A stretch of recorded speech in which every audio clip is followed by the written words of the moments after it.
It is a rainy season in Loburi, Thailand.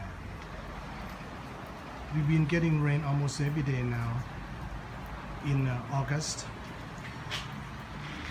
You see the sky. It started to get cloudy probably after 3 p.m. today. Not too bad of the rain, just a little bit of rain, but it's kind of refreshing.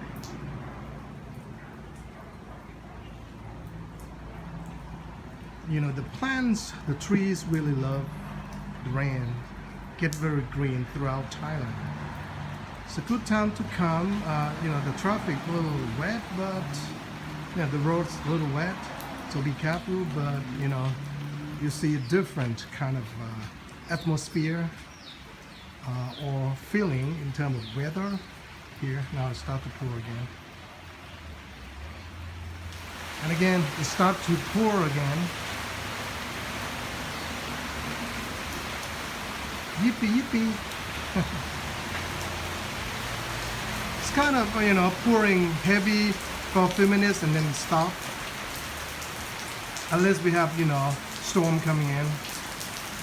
It might rain for a while. But I don't think we're having a storm. But a lot of provinces in Thailand actually have flood. Again, have a good day and happy rainy day from Loburi, Thailand again. Thanks for watching.